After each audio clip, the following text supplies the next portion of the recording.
इस वीडियो में हम आपको बताने वाले हैं 10 हाई सैलरी जॉब्स और कोर्सेज जिनमें आप आफ्टर 12th एडमिशन ले सकते हैं। 12th अगर आपने फिजिक्स केमिस्ट्री बायोलॉजी यानी कि पीसीबी सब्जेक्ट से किया है और आप विदाउट नीट पढ़ाई करना चाहते हैं तो ये कोर्सेज आपके लिए हैं। इन कोर्सेज में आप विदाउट नीट के एडमिशन ले सकते हैं, स्टेट लेवल का एंट्रेंस एग्जाम दे करके, या फिर आप डायरेक्ट एडमिशन भी ले सकते हैं। इस वीडियो में हम आपको बताएंगे डॉक्टर के अलावा क्या क्या कोर्स हैं आप कर सकते हैं, जॉब प्रोफाइल क्या होगी, काम क्या करना होगा, सैलरी कितनी होगी, हर एक चीज़ आपको बताएंगे। चलिए, नंबर 1 पर आता है बैचलर ऑफ ऑप्टोमेट्री। साथियों ये जो कोर्स है 4 साल का होता है, यानी कि इस कोर्स की ड्यूरेशन होती है 4 इयर्स। और इस कोर्स को करने के बाद आप दृष्टि विशेषज्ञ यानी कि ऑप्टोमेट्रिस्ट के तौर पर काम कर सकते हैं। ऑप्टोमेट्रिस्ट का जो काम है वो होता है दृष्टि दोष, यानी कि आँख में जो प्रॉब्लम है, देखने में जो समस्या है, ठीक है, यदि किसी की आइज़ में प्रॉब्लम है तो वो जाएंगे ऑप्टोमेट्रिस्ट के पास, वो बताएगा कि इनको ये प्रॉब्लम है, ये समस्या है, ठीक है। तो ये काम इनका होता है, यानी कि आँखों का टेस्ट करना, आइज़ का टेस्ट करना काम होता है। अगर आप बनना चाहते हैं तो आप ये वाला कोर्स कर सकते हैं। बैचलर डिग्री कोर्स है। इस कोर्स को करने के बाद आप इस फील्ड में वर्क कर सकते हैं। इसके अलावा उन सभी फील्ड्स में भी वर्क कर सकते हैं जिनके लिए बैचलर डिग्री रिक्वायर्ड होती है। साथियों बात करें एवरेज सैलरी की, तो एक एवरेज सैलरी होती है 2.5 लाख से 5 लाख रुपए पर ईयर की, यानी कि 2.5 lakh to 5 lakh rupees per year की सैलरी होती है। सैलरी के कई सारे फैक्टर्स होते हैं, जैसे कि सैलरी इस चीज़ पर डिपेंड करती है कि आपने कहाँ से कोर्स किया है, कितना एक्सपीरियंस आपको है, या फिर आप फ्रेशर हैं, और कहाँ पर आपको जॉब मिला है, कहाँ पर आप काम कर रहे हैं, ये बहुत ही मायने रखता है। Number 2, BSc medical laboratory technology यानी कि बीएमएलटी कोर्स। साथियों अगर आप बनना चाहते हैं लैब टेक्नीशियन तो आप बीएमएलटी का कोर्स कर सकते हैं। इस कोर्स की ड्यूरेशन होती है 3 इयर्स, यानी कि 3 साल का कोर्स होता है। इस कोर्स को करने के बाद आप किसी हॉस्पिटल में या फिर किसी अदर ऑर्गेनाइजेशन में लैब टेक्नीशियन के तौर पर काम कर सकते हैं। एंड लैब टेक्नीशियन का जो काम है ये होता है टेस्ट करना, यानी कि परीक्षण करना। शरीर से संबंधित जो टेस्ट होते हैं, जैसे कि ब्लड का टेस्ट करना, यानी कि रक्त का परीक्षण करना, यूरिन टेस्ट करना, इसके अलावा शरीर के जो अदर फ्लूइड्स होते हैं उनका टेस्ट करना, ठीक है।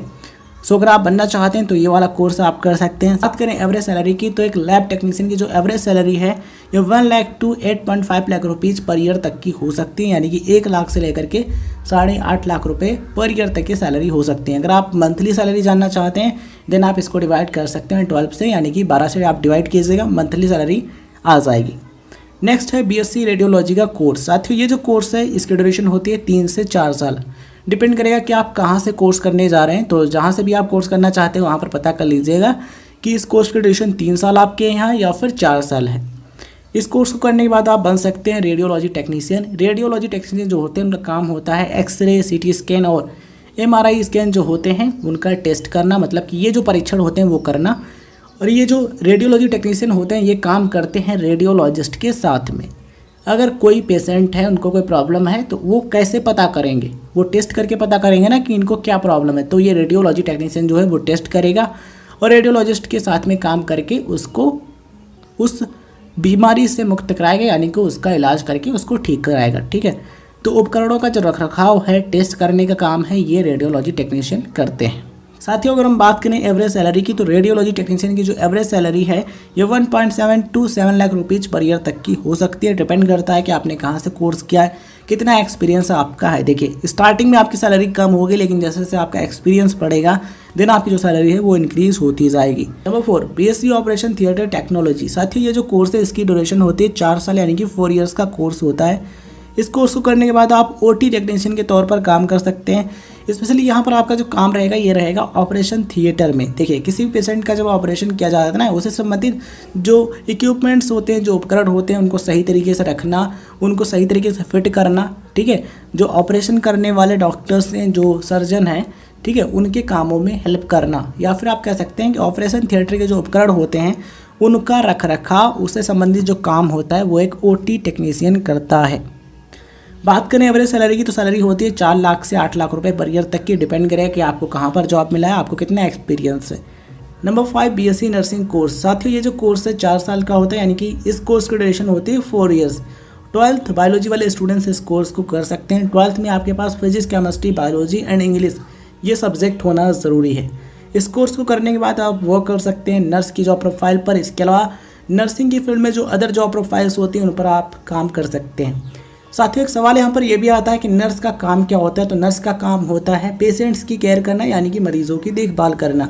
डॉक्टर जब इलाज करते हैं उस दौरान उनके कामों में भी हेल्प करना, मतलब कि मदद करना। ठीक है, तो एक नर्स का ये काम होता है। इसके अलावा डिपेंड करता है कि नर्स कहाँ पर वर्क कर रहे हैं, मतलब कि जब आप नर्स बन जाते हैं देन आपको कहाँ पर जॉब मिला है और किस डिपार्टमेंट में जॉब मिला है। ठीक है, तो उस पर भी वर्क डिपेंड करता है। करें एवरेज सैलरी की, तो बीएससी नर्सिंग कोर्स करने के बाद आपकी जो एवरेज सैलरी है ये 2 से 8 लाख रुपए पर ईयर तक की हो सकती है। नंबर 6 पर आता है बीएससी एनेस्थीसिया कोर्स। साथियों, अगर आप बनना चाहते हैं एनेस्थीसिया टेक्नीशियन देन आप इस कोर्स में एडमिशन ले सकते हैं। ये जो कोर्स है 3 साल का होता है, मतलब कि इस कोर्स की ड्यूरेशन होती है 3 ईयर्स। अब सवाल यहाँ पर यह होता है कि एनेस्थीसिया टेक्नीशियन क्या होता है, काम क्या करना होता है। तो साथियों, एनेस्थीसिया का मतलब होता है बेहोशी। देखिए, जब किसी पेशेंट का ऑपरेशन या फिर सर्जरी किया जाता है उससे पहले क्या किया जाता है, उस पेशेंट को यानी कि उस मरीज को अधिक दर्द ना हो, पेन ना हो, इसके लिए उसको एनेस्थीसिया दिया जाता है। और एनेस्थीसिया देने से रिलेटेड जो काम होता है वो कौन करता है, वो करता है एनेस्थीसिया टेक्नीशियन। आई होप आपको चीज़ें समझ में आ रही होंगी। सो अगर आप एनेस्थीसिया टेक्नीशियन बनना चाहते हैं ये कोर्स आप कर सकते हैं। बात करें एवरेज सैलरी की, तो सैलरी होती है 2.4 lakh to 4 lakh rupees per year तक की सैलरी होती है। एंड अधिक एक्सपीरियंस होता है। सही हॉस्पिटल में और टॉप हॉस्पिटल में आप कह सकते हैं जॉब करेंगे देन आपकी जो सैलरी है और भी ज़्यादा होगी। कई सारे फैक्टर्स होते हैं जिन पर सैलरी डिपेंड करती है। नंबर 7 पर आता है बी फार्मा कोर्स यानी कि बैचलर ऑफ फार्मेसी कोर्स। साथियों, ये जो कोर्स है इसकी ड्यूरेशन होती है 4 ईयर्स यानी कि 4 साल का कोर्स होता है। बायोलॉजी वाले स्टूडेंट्स या फिर फिजिक्स केमिस्ट्री मैथमेटिक्स वाले स्टूडेंट्स भी एडमिशन ले सकते हैं। तो वी फार्मा का जो कोर्स है 4 साल का होता है। अगर आप फार्मासिस्ट बनना चाहते हैं तो आप कर सकते हैं। एज अ फार्मासिस्ट अपना करियर बना सकते हैं। सैलरी की बात करें तो सैलरी होती है 1 to 4 lakh rupees per year तक की। एंड अधिक एक्सपीरियंस होता है देन आपकी जो सैलरी है और भी ज़्यादा हो सकती है। सवाल यहाँ पर यह भी आता है कि फार्मासिस्ट का काम क्या होता है। तो किसी अस्पताल में यानी किसी हॉस्पिटल में दवाओं से रिलेटेड फार्मेसी की जो सर्विसेज होते हैं उनमें काम करना होता है, या फिर आप कह सकते हैं मेडिसिन से रिलेटेड जो काम होता है वो देखते हैं फार्मासिस्ट। साथियों, नेक्स्ट कोर्स है बीपीटी यानी कि बैचलर ऑफ फिजियोथेरेपी। अगर आप बनना चाहते हैं फिजियोथेरेपिस्ट देन आप ये कोर्स कर सकते हैं। इसकी ड्यूरेशन होती है 4.5 ईयर्स यानी कि 4.5 साल का कोर्स होता है। ठीक है, इसमें इंटर्नशिप भी शामिल है। तो अगर आप फिजियोथेरेपिस्ट बनना चाहते हैं तो आप ये कोर्स कर सकते हैं। सैलरी की बात करें तो एक एवरेज सैलरी होती है 2 to 8 lakh rupees per year की, यानी कि 2 से 8 लाख रुपए पर ईयर तक की सैलरी हो सकती है। सवाल यहाँ पर यह भी आता है कि फिजियोथेरेपिस्ट का काम क्या होता है। तो साथियों, फिजियोथेरेपिस्ट जो होते हैं वो पेशेंट्स का इलाज करते हैं, यानी कि मरीजों का इलाज करते हैं। वो करते हैं फिजियोथेरेपी के माध्यम से। अगर किसी पेशेंट को चोट है, दर्द है या फिर कठोरता है, ठीक है, या फिर कोई अदर परेशानी है, वो शारीरिक है या फिर मनोवैज्ञानिक है, भावनात्मक है या फिर किसी अदर प्रकार की है, तो उसको फिजियोथेरेपी के माध्यम से सही करते हैं, उसका इलाज करते हैं। तो फिजियोथेरेपिस्ट बनना चाहते हैं देन आप ये कोर्स कर सकते हैं। साथियों, नंबर 9 पर आता है बीटेक इन एग्रीकल्चर इंजीनियरिंग। अगर आप बनना चाहते हैं एग्रीकल्चर रिसर्च साइंटिस्ट या फिर आप बनना चाहते हैं एग्रीकल्चर इंजीनियर या फिर किसी अदर जॉब प्रोफाइल पर वर्क करना चाहते हैं देन आप बीटेक इन एग्रीकल्चर इंजीनियरिंग कर सकते हैं, या फिर आप बीएससी एग्रीकल्चर में एडमिशन ले सकते हैं। ये जो कोर्स है 4 साल का होता है, यानी कि इस कोर्स की ड्यूरेशन 4 ईयर्स होती है। 12th बायोलॉजी वाले स्टूडेंट्स पे एडमिशन ले सकते हैं इस कोर्स में। सैलरी की बात करें तो सैलरी जो है स्टार्टिंग सैलरी आपकी 1.5 lakh to 2.5 lakh rupees per year तक की होती है, यानी कि 1.5 लाख से 2.5 लाख रुपए पर ईयर तक की सैलरी होती है। एक्सपीरियंस बढ़ता है तो सैलरी और भी ज़्यादा होती है।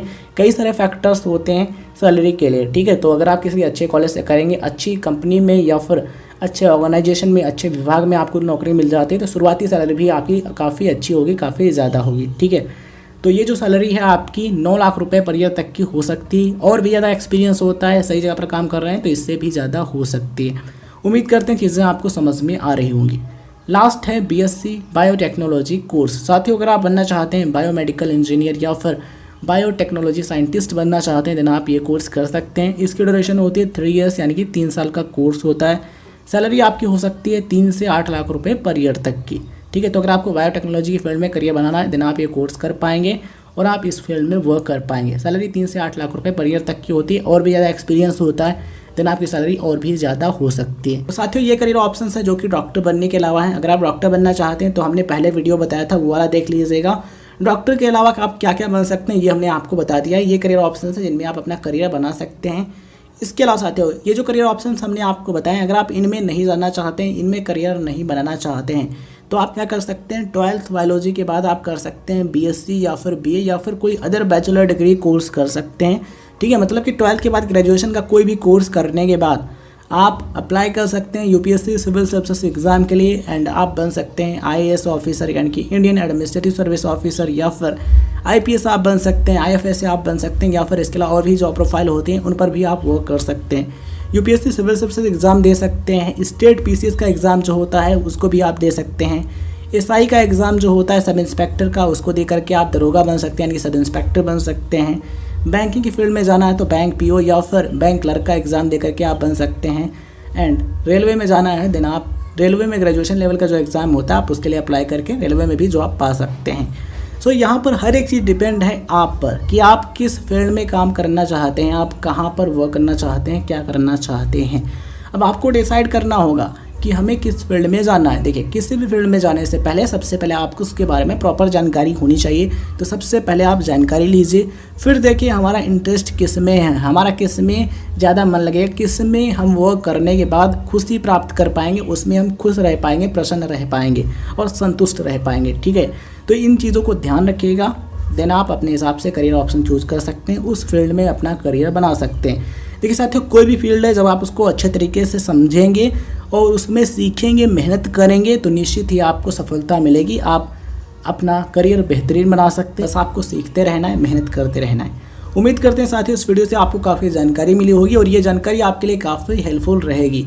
वीडियो जानकारी आपको पसंद आई हो तो इस वीडियो को लाइक कीजिए और अपने दोस्तों के साथ ज़रूर शेयर कीजिएगा, जिनसे उनको भी इस चीज़ के बारे में जानकारी मिल सके, उनको भी ये प्रॉपर जानकारी मिले जिससे वे भी एक बेहतरीन करियर बना पाएँ। उम्मीद करते हैं ये वीडियो जानकारी आप अपने दोस्तों के साथ ज़रूर शेयर करेंगे। चैनल पर अगर आप नए हैं तो सब्सक्राइब कीजिए, नोटिफिकेशन बेल ऑन कीजिए और टेलीग्राम ज्वाइन कीजिए। डिस्क्रिप्शन में लिंक दिया गया है, वहाँ पर आपको इंपॉर्टेंट अपडेट मिलते रहते हैं। धन्यवाद साथियों, जय हिंद, जय भारत। मिलते हैं आपसे किसी नए वीडियो में, तब तक आप मेहनत करते रहिए, पढ़ते रहिए।